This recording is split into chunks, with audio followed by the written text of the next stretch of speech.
Reactor. Proud lang na yung idol ng mga kanya. Ito?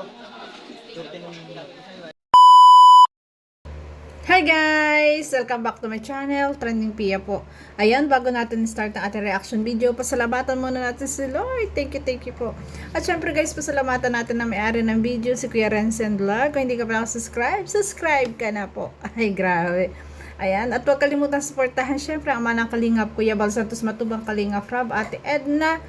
Ayan, kay Ma'am Jack, Kalingap Edu, Kalingap Dan, Kalingap Jomar. Ayan, si Kuya Jomar Vlog, guys. Please supportahan natin. At syempre si Kuya Redsen TV. Ayan, Redsen TV, di ba? Ayan, sana supportahan po natin. Tsaka si Dr. Love, siyang founder ng EDSI. Siyang, hindi pala founder, parang siya yung naka-scout. So ngayon guys, ayan, i-reaction video natin ito na may pasaring sa basher at syempre sa mga viewers. At syempre guys, ayan, grabe, may sweet moment din ng EDSA dito. At syempre po, ayan. At ang saya po, ayan, dahil sa napakalaki ng TV nilang nabili. Ayan, sa laki ng TV nilang na pabili sa kanya para ilagay po sa bahay ni Beyonce. Ganito po ang sakripisyo nila, di ba? Panoorin po natin. Guys, tingnan mo yung style namin dito. Bihira. Ang position to guys. Bihira. Ayan. I-video natin to. Ay, ganyan ang sakripisyo. Ganyan talaga yung mga totoong nagmamahal. Di ba? Grabe kasi guys, ang hirap kaya niya. At ang layo din. Di ba? Ang hirap kaya ng pwesto ni Kalingap Edo dyan. Walang sandalan. Di ba? Nasa gitna siya. Grabe dahil sa TV at syempre dahil sa malasakit. Ayan. Dahil sa pagtulong sa pagbili ng TV dahil sa gusto ng sponsor, ayan, pinagbibigyan, ayan, grabe.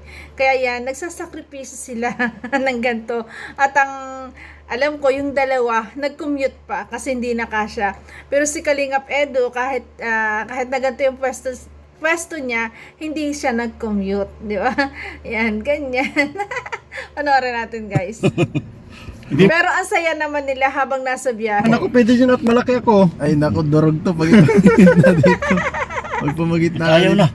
Ayan. Gusto ni Kuya Redset palit sila. Kaso nga, sabi niya, baka madurog yung yung parang compartment yan doon sa ganito. Baka daw madurog, mabasag. Mas malaki kasi si Kuya Redset. Nakabak. Nakabak pala. Yan. Yan guys, sige. Oh, yan. Oh, Ang hirap ng pwesto. yan oh. Yan guys, saan ako. Diretso guys, sa gitna ako. 3-seater pa na to. Ay, grabe. Ha? 3-seater. At may matinding bulong dito, guys. Abangan nyo. 3-seater pa dito. Eh guys, ganito pala kinalabasan namin ngayon oh. Sabi ko na, nararamdaman ko na eh. Dapat pala. Sabi ko kasi, Dok, malaki talaga yung 65 inches dito. Grabe, 65 inches na TV po ang binili nila na pabili ng sponsor na ilalagay sa bahay ni Beyonce. Kasi Grabe. talaga guys. Grandiya pala kailangan yun. Yes. Pasundin na natin Bili ka si na, Nadia. Doc. Yun na lang. Talaga, minsan pag Bili ka na, Dok, ng malaki-laking sasakyan. wala na tayong magagawa, andyan na yun eh. Nagkamali na eh. Yes. Kesa magano pa. Magwawala yung dalawang marites pag hindi natin sila. Pinakomit guys, yung dalawa. Nag-commute yun. Ay, grabe. Sabi ko na nga. Hirap talaga to. Laki masyado yan. Ano? Nga, Wala. sabi ko na eh. 65, nagulat nga ako 65 inches. Ay, yung bag ko nandyan pa? Ay, ito sa baba. Nakaupo ka ba? Na maayos? Oo, ayan kaya lang. Jollibee nga sana tayo. Jollibee mo tayo. Mabili muna ako. Jollibee tayo? Sige. Bilan tayo mga mga bata. Para din naman. Ayan. Para may grabe. pasalubong tayo. Ito Jollibee yung pa kami, matinding guys. bulong, guys. Bibili daw muna siya ng Jollibee para sa mga bata. Ganun niya kamahal ang kanyang mga magiging kapatid. Ay, grabe. Ito lang yan guys. Yeah. Pero kailangan may pasalubong sa bata. Pampalakas yan. Wow! Ganun pala yun, guys. Kailangan may pasalubong sa mga bata para may pampalakas. Malakas na siguro si Edo sa mga magulang. At ito namang mga bata ang kinukuha niya ang loob. Kaya bibili siya ng Jollibee. Ay, grabe. Tingnan mo yung mga itsura natin. Mga itsura namin guys. Magugulat na lang yung crew doon ng Jollibee pag ganito na position niya. Kung kailangan pa magpalakas, malakas ka na doon sa bagay. Wala pa namang buwang yun. Dapat magpalakas ka doon kay kay... Kanina. Lang yan. Kanina yan. Kaya sabi ni Edo, guys, ayan, ulitin natin kasi naputol natin doon. Kay... Parehas lang yan. Sinisira mo yung bulong ha. Ay, grabe. Ayan, sinisira daw ni Kuya Renzen yung bulong. Ayan yung matinding bulong. Ayan, kailangan magpalakas ni Kalingap Edo sa mga kapatid ni Beyonce. Kaya pinasasalubungan ng Jollibee. At syempre, pati ang ate, pasasalubungan din. Pati ang kanyang wifey, guys. Grabe. Ini-endorse niya ngayon si JP lang. Hindi ka na, fake ka na raw. Bulong. Fake na si Bulong. Napanood mo ba yun? Ayun, natutuwa ako na sinabi ni Beyonce na si Kuya Renzen daw, ayan, ang matinding bulong pero minsan fake news. Ayan, pero ito hindi to fake kasi ito na andito si Kalingap Edo at siya mismo ang nagsabi na kailangan niyang magpalakas sa kapatid ni Beyonce. Yan yung napakatinding bulong, grabe. At kahit ganito yung posisyon niya, kahit ganito, alam ko nahihirapan to. Siyempre, ayan, masaya pa rin naman sila, grabe. Andun ka pala, no? Andun ka, Masaya. Oo. andun ka pala? Si JP nang legit ngayon. Uy, nasa pao ng haring bulong. Ang bihira. Grabe, Di kasi ayan. tayo Si JP na lang daw ngayon ng legit. Ayan, nagkapapay kaya Renzen. kasama eh. Di nga talaga. Kaya, dapat magsama tayo kay Edo para... Hindi, pagkatapos nito, Oo. Ayan. magsama-sama natin kay Edo kasi yung kailangan niya bagang kasama minsan. Pag lakad, tapos Para sa bulong. Paano man kasi maaga man ito naalis si Edo? maaga nga, tulog pa tayo. Tulog pa tayo, siya nasa malayo na. Bihira yan. Ano Alas ba 9. nagising? Alas 8? Alas 8 yata, alas 9. Paalis na ito eh. Alas 6 na ako, gising na ako alas 6 eh. Pabihira daw. Ay, Klaseng grabe. Napakaagang gumising po ni Kalingap Edo. Di ba minsan nagla-live siya midnight? Grabe, pero yung gising niya, ganun maaga pa rin. Ganyan daw po yung mga tao na yayaman or magtatagumpay sa buhay. Na talagang maagap gumising. Maaga para sa biyaya. Ayan nga, alas 6. Talagang gising na siya. At take note guys, nag-a-alarm pa siya ng 5. Bakit kaya? Siguro may mini-message din. Alarm ko alas 5 eh. Oh? Alarm ko alas 5. Oh, alas 5. Grabe. 5:30. Alas 5 nag-uumpisa pa lang kami pumikit. Oo, kung alas 2 na ako natulog, paano ko magising na maaga? Tinitignan namin yung revenue namin, hindi lumalaki. Di, marami 100 ang views nito. Di ako maniwala, tinitignan ko yan. Hindi na lumalaki yung views. Laki naman ang views ni Doc Lam. Ay, kaya Tinitignan ko naman. marami 100 views. Gada, ma-deliver. Ma-deliver ano? Ang lakas. Ay, grabe. Baka talaga Dr. Lab. Iba talaga, delivery boy. Delivery boy. Kaya bigay Ay, isang grabe. ano namin dito, ang tawag dyan. Magja-Jollibee pa. Mamimili pa kami sa Jollibee. Celebration ng mga delivery boy, tapos babashin lang ano. Ayan, yan ang matindi. Yun ang pinakamasakit doon. Nag-deliver ka na lahat-lahat, no? Oo. Tapos binabas ka lang. Yun. Dapat, ito, ganito, sabihin naman nun, Ayan. dapat malaking sasakyan, dinala nyo. Pinahirapan nyo si Edo. Sabihin mo na ngayon, comment. Ayun yung Ganyan talaga yung mga, ayan, hindi naman sila talaga mga bashers, supporters, pero yun yung guys, yung mga tao na hindi inuunawa, 'di ba, ang sitwasyon. 'Di ba? Kung may malaking sasakyan, di sana yung malaking sasakyan ang dinala niya. Pero sabi nga ni Dr. La, bibili siya ng mas malaki pa utangin. 'Di ba? Hindi man akalain na ganito yung mangyayari. Hindi nila akalain na ganun kalaki yung TV nilang mabibili. Na ganun pala ang kalaking TV ang pinabibili sa kanila. Ayan, na kailangan nilang ganitong posisyon pag uwi. Tapos ang masakit nga naman doon, ibabash ka pa. Sana po unawain nyo. Tingnan nyo sa ganitong sitwasyon. Ibabash nyo pa. Huwag pong ganon. Huwag po tayong huwag po tayong makasarili. Huwag po tayong makasariling isip na kasi po, mambas kayo, ba't nyo ginanyan si Edo? Ayan yung sitwasyon eh. At saka sa kanya, okay lang yan. Kasi nga, ayan, yung mission nila mag-deliver. Ayan, grabe. At napaka-humble naman po ng ating Kalingap Edo. Ayan, ready to go palagi kahit anong di ba? Tingnan nyo naman, kahit ganyan posisyon, okay lang sa kanya, masaya pa rin sila, di ba? Hindi. Pinahirapan niya si Ido eh. Bakit niyo pinahirapan sa Edo? Pinahirapan si Ido. Di may malaki ka naman sasakyan, dapat yung malaki din nila mo. Dala na tayo Sorry na, bus. sorry na po. Magpapalit po kami. Bibili daw pong Bumili ka na bago. kasi ng bus. Bagong ban daw bibili ni Basta Doktor bibili. na. Bagong ban. Patay tayo dyan. Bakit kasi hindi bus na lang binili mo para isahan sa kayo na lahat ng binili? Kaya nga. Oo. Di ba, Dok? Mabili ka bagong ban? Mabili ako. Basta mayroong magpapautang dyan. Ay, Kaya grabe. makita tayo dito nito police. Ay, wala yan. Kita niya 3-seater sa harap. Bawal yan. 3-seater sa harap ang beer. Delikado at bawal yung ginawa nyo. Naging 3-seater sa harap. Di ba? Kasi 2-seater lang dapat yan. Ang bata nga bawal dyan. Ginawa nilang 3. Di pakita nila. May karga sila. Pasensya na. Nangyari bago ano. Ano naman yung sakay natin, Dok? Yes. Tawag Ito, Napakalaki. kutsyon. Hindi, agency, parang ano na eh. Baliwala na eh. Ay, sanay na ako. Sanay ka na. Ang dami mo Yes. nang pinagdaanan. Wala na yan. Ayan. Sa dami nga naman ng love team, guys, 'di ba? Sa dami ng love team, talagang nasanay na, 'di ba? Sa mga dumaang ka-love team ni Edo, nasanay na siya. Dito ang mas maraming silausa. Ay, wala na Yes. Di mawawala talaga, guys, sa mga love team. Ang daming silosa. Ang dami talaga na hindi nakakaunawa. Pero legit silang nanonood.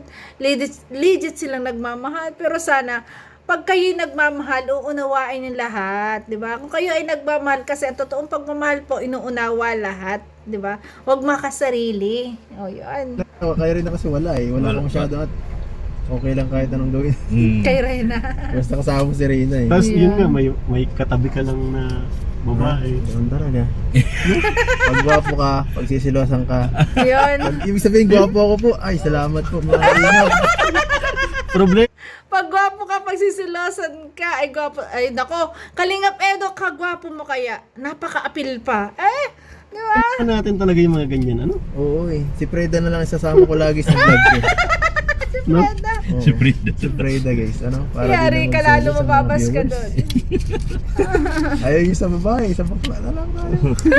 May, Mga pati yun, sa silusan na yun. Pero sigurado siya yan. Pero Yes. sigurado, minsan may mga sinto-sinto yung iba eh.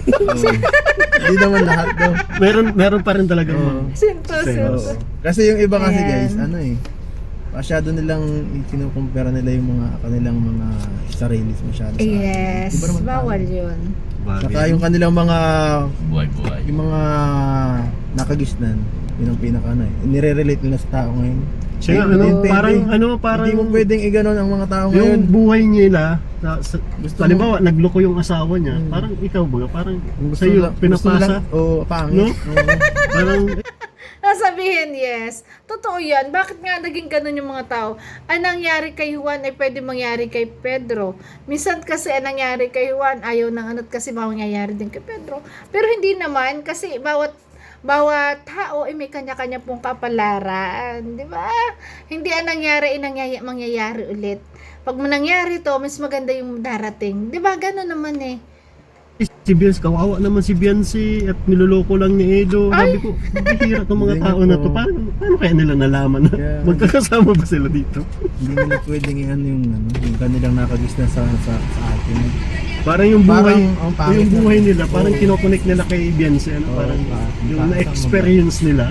Sa mga bilang parang sinasakal ka nila ng hindi. Yes. Kala mo nakakatulong sila Minsan ganun nga, minsan ganun ang mga viewers, ganun yung mga sponsor, minsan sinasakal na. Pero, ano guys, parang Yun nga, sabi ni Kuya Renzen, nandito ba kayo? Kayo ba ang kasama dito? Sila nakakaalam ng totoo. Minsan kasi ang pagiging selos, yung sobrang pagmamahal po, ayan. Yung sobrang pagmamahal po, hindi rin po maganda. Yung sinasabi na lahat ng sobra ay masama din. Kasi pag nagiging sobra guys yung pagmamahal mo, doon pumapasok halimbawa yung selos, yan. Doon pumapasok yung mga negative. Pag sobra. Pero pag talaga yung mahal mo, ayan, mahal mo, na hindi na tama lang, ayan, tama lang pagsuporta, tama lang pag-idolo, mauunawaan mo ang lahat. Di ba? Hindi naman talaga. Alam ko lang sila pero so wag naman masyado. Yes. Nakakasakal din. Tama yun. Boss. Po, salamat po. Ayan, may Diretso na tayo. Jollibee na. So, ayan na. Ay, take note guys. Siya mismo ang nagbitbit ng kanyang pasalubong sa mga kapatid ni Beyonce. Ay, Yan, nandito na grabe. kami. Yan, bitbit niya oh. O, diba? Walang balita, babaan na. Ayan. Pagod talaga doon sa pwestong yung si Kalingap Edu.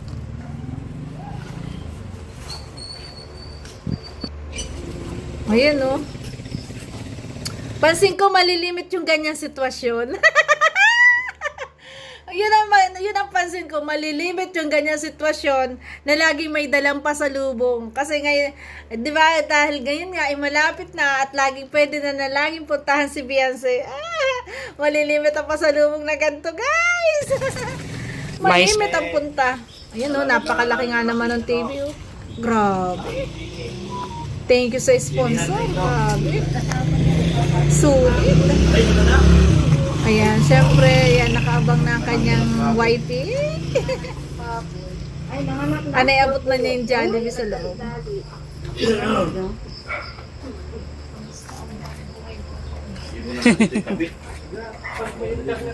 Oo. Saka paglagay ka sa forma ng Nahiya bigla. Nahiya siya. Sige na. Ayan, papasok na yung wifey. Ay, grabe.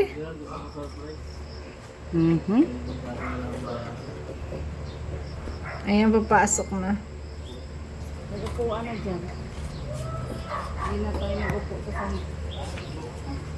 Dito ako natuwa, guys. Ayan, dyan ako natutuwa. Pagkupo na Edo, andyan na nakasunod na ang wifey. Tatabihan na siya ng umo. Ayan, gabi. Ay! At kahit lumipat po sa kabilang ayon, ayan, dahil sa dinala niya yung pasalubong sa mga kapatid ni Beyonce, lumipat na siya ng upuan. Si Edo, papasok sana sa loob, guys. Papasok sana yan. Lumipat siya ng upuan doon sa kabilang upuan na yon. Ando pa rin si wifey. Laging katabi. Kaya solid talaga.